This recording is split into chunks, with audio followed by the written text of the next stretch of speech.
Tollywood heroine Sonali Bendre గురించి అందరికీ తెలుసు.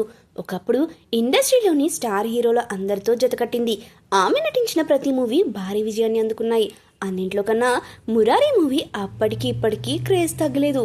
హీరోయిన్గా ఎన్నో హిట్ చిత్రాల్లో నటించింది. ఈమె తెలుగులోనే కాదు, బాలీవుడ్లో కూడా పలు సినిమాల్లో నటించింది.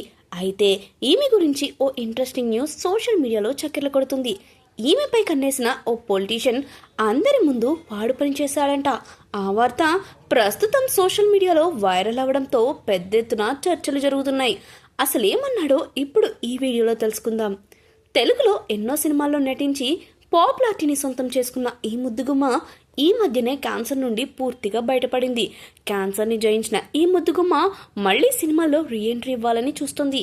అయితే ఇలాంటి ఈ హీరోయిన్ తాజాగా మహారాష్ట్రలో జరిగిన మరాఠీ భాషకి సంబంధించిన ఓ ఈవెంట్లో పాల్గొంది. అందులో మాట్లాడుతూ ఈవెంట్కి అక్కడ రాజకీయ నాయకుడైనటువంటి రాజ్ ఠాకరే కూడా పాల్గొన్నారు. సోనాలిని ఈ ఈవెంట్కి పిలిచింది కూడా ఆ రాజకీయ నాయకుడేనట. అయితే వీరిద్దరి మధ్య ఉన్న బాండింగ్ ఏంటంటే, సోనాలి బింద్రే సినిమాల్లోకి వచ్చిన టైంలో పొలిటీషియన్ రాజ్ ఠాకరేతో ప్రేమలో పడిందట. పెళ్లి కూడా చేసుకోవాలని అనుకున్నారట. కానీ ఎందుకో కానీ ఆ పెళ్లి ఆగిపోయిందట.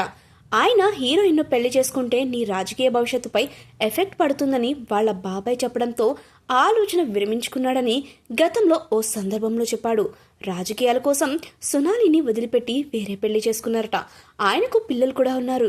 కానీ 56 వయసులో మళ్ళీ సోనాలి బింద్రే రాజుల మధ్య ప్రేమ పుట్టింది అంటూ కొన్ని వీడియోలు చక్కర్లు కొడుతున్నాయి.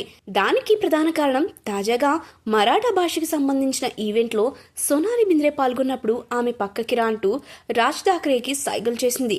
ప్రస్తుతం వీరిద్దరూ పరస్పరం సైగలు చేసుకున్న వీడియో మీడియాలో దుమారం సృష్టిస్తుంది. మొత్తానికి మాజీ లవర్స్ ఇన్నాళ్లకు మళ్ళీ ఒకే వేదికపై కలుసుకోవడంపై నెటిజన్లు కామెంట్లు పెడుతున్నారు.